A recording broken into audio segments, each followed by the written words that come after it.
Esu Erika Pakalnė, nutriciologė. Šiandien atėjom į parduotuvę, einam, parodysiu savo produktų krepšelį. Tai pradėsim nuo daržovių skyriaus, parodysiu, ką imčiau aš. Tai pavyzdžiui, koliaropė, ką retai žmonės valgo. Labai mėgstu kalafiorus, iš jų aš darau tokią kaip vietoj ne bulvių košę, kas yra greitas angliavandenis, o darau tokią kaip piurė iš kalafiorų su kokosų kremu. Kalafiorai, kaip ir brokoliai, labai gerai kepenim, juose yra sulforafano, kas padeda kovoti net su Helicobacter pylori bakterija. Taip pat, minėjau, kepenim, tulžiai labai naudingi, visada turėtų būti, ypač žiemos sezonu, jūsų šaldytuve. Brokoliai pas mane labai dažnai, dabar neimsim, nes paėmėm kalafiorą. Žalumynai. Salotos. Žiūrėkit, kokie gražus kalafiorai būna. Va, kaip gražu. Žalumynai ir salotos žiemos periodu aš perku parduotuviai. Labai mėgstu tokius miksus, kur yra daug įvairių. Labai sveika ir gerai jūsų žarnyno mikroflorai, tai yra prebiotikas. Labai dievinu tiesiog pankolius. Aš juos pasipjaustau ir kepu orkaitėje, pavyzdžiui, su žuvimi, su mėsa, labai tinka ypač vakarieniai, tai aš juos dievinu ypač, kai jų yra sezonas. Lietuviai labai mėgsta bulves, bet juose yra daug krakmolo, kas mūsų organizme po 40 minučių pavirsta į gliukozę. Todėl aš labiau renkuosi saldžias bulves, batatus. Juose yra ir kalio, ir geležies, ir iš tikrųjų mažiau gliukozės negu bulvėse, tai yra sveikesnis variantas, man tai ir skanesnis. Taip pat yra karoteno, jos yra ryškiai oranžinės. Tai aš jas pasipjaustau tiesiog kaip garnyrą prie žuvies ar mėsos vakarieniai. Salierai, labai mėgstu saliero gumbus. Man beje viena klientė pasakė receptą, tai aš juos pasipjaustau kaip bulvės free ir išsikepu orkaitai. Taip, su truputį gy sviesto ir taip pat galima dėti, pavyzdžiui, į sriubą, jeigu verdu kokį vištienos sultinį, visada įsidedu, duoda gerą skonį. Tai mielai supirkčiau pusę daržovių skyriaus, tačiau paminėsiu trumpai, ką galima. Pavyzdžiui, kopūstai, gali būti troškinti kopūstai. Labai gerai, jeigu yra būtent pažeista virškinimo trakto gleivinė, problema su skrandžiu, tai galima pasitroškinti, kad ir su kokiom morkom, negu kad valgyti žalius. Jau būtent, kai yra sveikas virškinimo traktas, tada mes valgom daugiau žalių daržovių. Labai mėgstu, kai jau atsiranda trumpavaisiai agurkai. Avokadai būtinai turėtų būti jūsų namuose. Aš perku visą laiką tokį maišiuką ir jisai nėra brangus. Visada rekomenduoju rinktis ir pirkti žalius, neprinokusius ir prinokinti juos namie. Baklažanai irgi galima valgyti, pasigaminti orkaitėje, pasipjaustyti, pasidaryti kaip garnyrą. Tačiau, jeigu turite problemų su skrandžiu, kamuoja refliuksas, būtina nuimti odelę ir išvalyti sėklytes ir valgyti tik termiškai apdorotus. Nes ten yra medžiagos, tokios kaip saponinai ir lektinai, kurios gali dirginti virškinimo trakto gleivinę. Cukinijas aš dievinu, man labai skanu, ypač kai tos, kur būna rudens periodu. Ką aš iš jų darau? Irgi valgau kaip garnyrą, orkaitėje ar troškinu. Ir taip pat aš naudoju cukinijas į sveikus kepinius. Kaip tai yra maistinės skaidulos, tai pavyzdžiui darau kokius sveikus vaflius, ar ne? Tai įdedu ten trintą bananą, cukiniją trintą, kiaušinius, sveikus miltus, kokius nors ten prieskonius, cinamoną, kokoso aliejaus būtinai, kad būtų sveiki riebalai ir toks sveiki vafliai. Ir mes prieinam prie kontroversiškų vaisių. Tai priminsiu, vaisiai nedaugiau 2 vaisių per dieną. Mūsų kepenys per dieną gali utilizuoti 30 gramų fruktozės, čia yra maždaug 2 nesaldus vaisiai. Pavyzdžiui, 2 mandarinai, 2 obuoliai. Tai ką imčiau aš? Aš imčiau kriaušės. Taip. Mano dukra labai mėgsta melioną. Tai dažnai perku, papjaustau jai į tokį indelį ir įdedu į užkandžių dėžutę.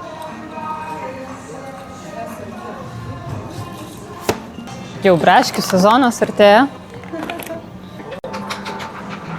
Taip pat kiviai gali padėti didinti skrandžio rūgštingumą, jeigu valgomi prieš maistą, jau tada, kai pradirbote su skrandžio gleivinė.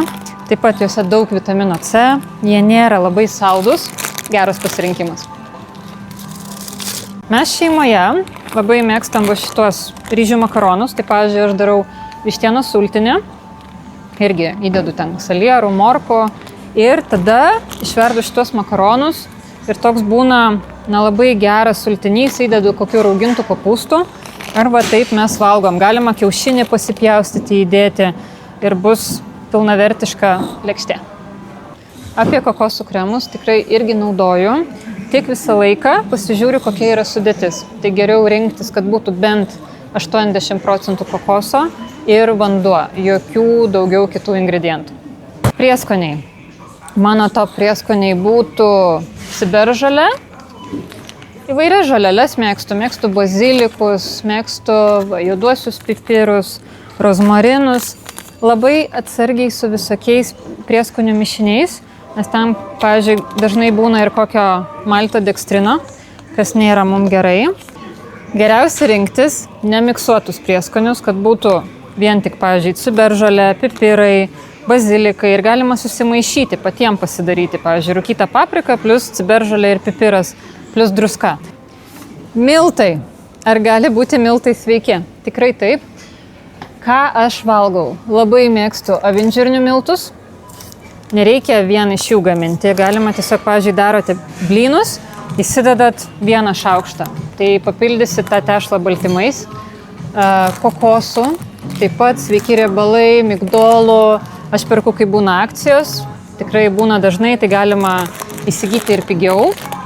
Šitos pasiimam, tikrai labai geri dalykai. Labai mėgstu grikių miltus. Čia yra ir baltymo, nėra gluteno, tikrai labai skanus. Galima pasidaryti ir nesaldžius, pavyzdžiui, blynus su paštetu ir grikių miltais, su kiaušiniu. Labai skanu. Kas man patinka iki, tai visą laiką mano produktam būna akcijos. Grikiai, jeigu yra galimybė, galima geriau pirkti ekologiškus. Grikius aš labai mėgstu, galima kaitalioti, ar ne? Tai gali būti kartais kepinti, aišku, sveikiau yra nekepinti, jeigu patinka, tai man asmeniškai žali grikiai net yra skaniau. Dabar turiu jų daug namie, tai neimsim. Grikiuose tai yra ne tik angliavandeniai, bet ir baltymas, tai gali būti puikia alternatyva košėm. Taip pat, ką aš dar imčiau, tai avinžirnių žinoma, irgi, jeigu yra galimybė, imam ekologiškus. Būtina mirkyti per naktį, kad suirtų fitatai ir organizmas galėtų pasisavinti visas naudingas medžiagas iš jų. Virti būtinai pagal instrukciją, aš verdu valandą 50 minučių. Taip, toliau, žinoma, čia viską galima. Jeigu yra problema su žarnyno mikroflora, yra pilvo pūtimas, visokie tokie įvairūs nemalonūs žarnyno simptomai, tai tada pupelių reikėtų geriau pavengti. Ir kas lengviausiai virškinasi, tai būtent raudonieji lęšiai, galima netgi skaldytus, bus dar lengviau, taip pat mirkom per naktį.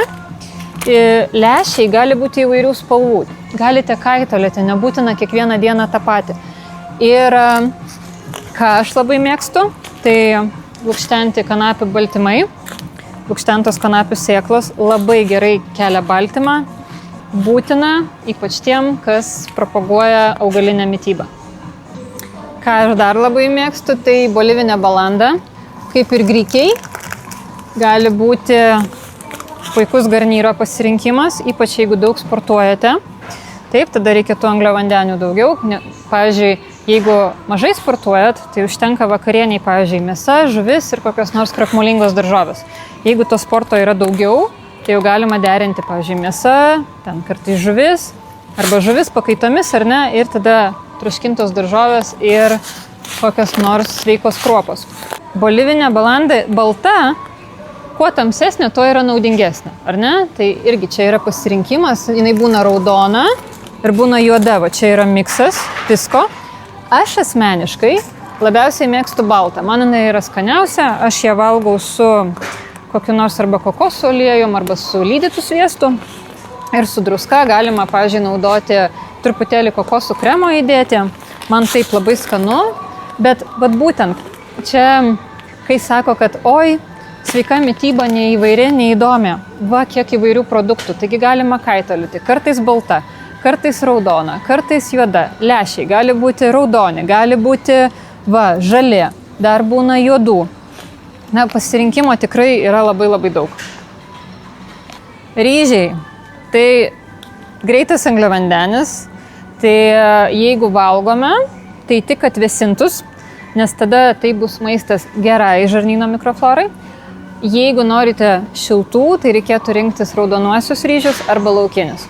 Ir avižinių dribsnių košė yra sveika per pusryčius. Tikrai ne, greitas angliavandenis dar dažniausiai būna su kokiu nors bananu, džemu ir dar kažkuo. Tai gaunate tik cukrų, po 40 minučių vėl norite valgyti. Tai reikėtų rinktis būtent avižinės kruopas. Čia parašyta 20 minučių. Aš iš tikrųjų mirkau per naktį ir verdu 40 minučių. Labai skanu, pabarstau maistinėm mėlėm. Įdedu lydeto sviesto ir su kokiais su sėklom, su žalumynais, kažkokios traškintos daržovės gali būti šalia, avokadas. Ir štai prašau, pilnaverčiai pusryčiai. Avižos gliuteno neturi. Gliuteną turi kviečiai, rugiai, miežiai. Viskas. Einam prie aliejų. Pas mane namie visada yra kokosų aliejus. Tai aš irgi dedu į blynus, galima ir kepti ant jo yra aukštas degimo taškas. Taip pat visada labai dažnai būna akcijos, tai tiesiog reikia palaukti. Va ir dabar, pavyzdžiui, yra akcija. Renkuosi nerafinuotą, ekologišką, tik tokį, ne kitokį. Valgyti sveikiau apsimoka, sveikiem produktam labai dažnai būna akcijos. Taip pat iš mano mylimų aliejų, tai yra avokadų, nuostabus aliejus. Jo yra aukštas degimo taškas. Jisai tinka ir į salotas, ir, kaip minėjau, kept. Tai yra mano vasaros pasirinkimo aliejus, nes jeigu kažkur važiuoju, tai aš žinau, aš nenoriu imti vieno aliejaus salotom, kito aliejaus kepimui, o šitas yra universalus, tinka ir tam ir tam. Jeigu mes perkame aliejų, tai tik tai tamsiam stikle ir laikome, jeigu tai yra šalto spaudimo, tai būtinai jau atidariu šaldytuve. Ir geriausia būtų rinktis aliejų, kur yra ir išpilstymo data. Išpilstymo data parodo, kokio šviežumo yra tas aliejus. Jeigu gerite kavą, geriausia yra rinktis ekologišką. Pavyzdžiui, čia net 3 pasirinkimai. Tada jūs tikrai žinote, kad ten nebus grybelio. Kaip matot, visada sveikiem produktam yra kokia nors akcija. Šiandien aš imsiu šitą, nes kainuoja tik 5 eurus. Arbatas. Vėlgi, gerom, sveikom, ekologiškom arbatom akcija. Tikrai būti sveikam nėra brangu, ypač kai neperkate brangių tortų, brangių sūrelių, brangių jogurtų, kas sudaro didžiąją krepšelio sumą. O būtent tada galima įsigyti visokių įvairių žalelių arbatų ir gerti tarp valgymų. Po maisto mes galime gerti skysčius, turi praeiti ne mažiau kaip valanda. Pas tuos, kas geria su maistu arba arbatas, kavas iškart po maisto, visada būna gastritas arba refliuksas. Labai galima pagerinti savo mitybą, pavyzdžiui, jeigu pabarstyti ant tų pačių lęšių ar ant tų pačių salotų, kokių nors sėklų. Aš imčiau saulėgrąžas, labai mėgstu moliūgus, jie taip pat kovoja ir su parazitais ir renkuosi ekologišką produkciją. Makaronai. Aš dažniausiai valgau, kur rodžiau ryžių makaronus, ten nėra gliuteno. Ir iš paprastų makaronų, taip, šiek tiek sveikiau yra pilno grūdo, tačiau jeigu yra autoimuninės ligos, jeigu yra celiakija, jeigu yra dideli organizmo deficitai, net ir jų reikėtų vengti. Dažnai gaunu klausimų per konsultacijas, ar galima iš skardinės. Taip galima, bet visą laiką pasižiūrėkite sudėtį, turi būti tik tai, pavyzdžiui, avinžirniai ir vanduo. Tai pavyzdžiui, šitie geri, nes yra tik avinžirniai, vanduo, jūros druska. Imam.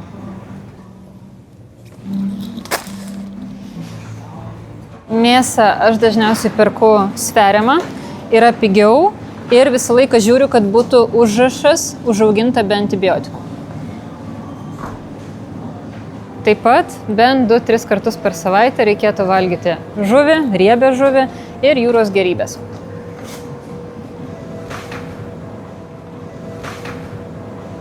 Kiaušiniai visada turėtų būti jūsų namuose. Galima pasigaminti įvairius patiekalus, virti, kepti, omletas, scrambled, ką norit. Taip pat dedu į blynus, į įvairius kepinius, į sveikus desertus.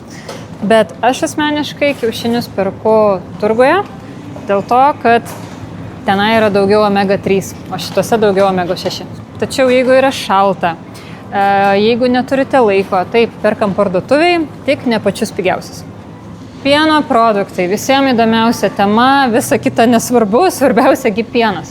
Tai iš tikrųjų daugumoje jų yra labai daug cukraus, labai daug įvairių konservantų, tirštiklių ir iš tikrųjų jie yra gan brangus. Jeigu jūs toleruojate laktozę, jeigu nėra pilvo pūtimo, tai galima rinktis, pavyzdžiui, sveiką graikišką jogurtą. Aš retai kada valgau, asmeniškai man kažkaip nelabai jų reikia, bet jeigu yra galimybė, aišku, pirmenybę teikite avies ožkos produkcijai, tai pavyzdžiui, ožkos sūris, gera sudėtis, tiesiog ožkos pienas, grietinėlė, valgomoji druska, pieno rūgštis ir ožkų kilmės šliužo fermentas. Viskas, jokių blogų dalykų. Dedam į krepšį. Toliau, varškė. Tai lygiai taip pat kaip su graikišku jogurtu. Kartais tikrai nieko neatsitiks, tačiau jeigu turite autoimuninių ligų, kamuoja pilvo pūtimas, refliuksas, tada reikėtų pieno produktų vengti. Galima sviestą, bet irgi, jeigu netoleruojate laktozės, geriausia yra rinktis tada lydytą sviestą gy. Aš asmeniškai darausi jį pati, išsilydau kokius 3 pakelius, padarysiu apie tai kada nors video ir tai pasidarau, tačiau tikrai galima pirkti ir parduotuviai. Iš tikrųjų, parduotuvinis lydytas sviestas gy, tai gali būti net geresnis pasirinkimas, nes kadangi viskas yra automatizuota, tai yra užtikrinta, kad nėra laktozės. O jeigu yra stiprus laktozės netoleravimas, kai darome namie, mes negalime patikrinti, yra ten tos laktozės ar nėra, o štai pirktinis jau turėtų būti parašyta. Tai pavyzdžiui, aš pati darausi, kaip minėjau, tą lydytą sviestą gy, tai išsirenku sviestą, kad būtų ne mažiau 82%, va, pavyzdžiui, tuo metu, kuris su akcija, ar ne, ir pasiėmiau kokius 3 pakelius, išsilydau ir turiu lydytą sviestą. Iš pieno produktų aš naudoju grietinėlę, pilu ją į kavą. Nereikia ją, aišku, piknaudžiauti, bet šlakelis grietinėlės tikrai nieko blogo jums nepadarys. Visada gaunu klausimą, ar sveika riešutų pienas. Tai jeigu jau renkatės, tai reikėtų rinktis arba kokosų, arba migdolų, kad būtų iš riešutų, nes, pavyzdžiui, ryžių, avižų, tai yra realiai miltai ir vanduo. Ir jeigu jau renkatės riešutų pieną, tai visada žiūrėkite sudėtį, kad būtų kuo didesnis procentas riešutų ir būtų kuo mažiau visokių konservantų ir papildomų medžiagų. Tai aišku, geriausia yra pasidaryti riešutų pieną namie. Pavyzdžiui, nereikia daryti iškart tenai dideliais kiekiais. Jūs pasiimat saują riešutų, per naktį užmirkot, ryte tą mažą, jums reikia ten, pavyzdžiui, nežinau, kavai ir omletui. Tai tokį kiekį ir pasidarote. Ryte atsikeliat, perkošėt, vėl užpilat vandeniu, susiblenderiuojat, nukošėt tą masę ir jūs turite pieną tai dienai. Nėra sudėtinga. Tai toks mano sveikų produktų krepšelis. Tokį maistą visada naudoju. Šių produktų, kaip daugumos produktų, man užteks ilgam. Norėjau parodyti, kad sveikam maistui dažnai būna akcija ir ką aš renkuosi kiekvieną dieną. Pasek mane, mano profilyje visada rasi naudingos informacijos, kuri padės tau gyventi sveikiau.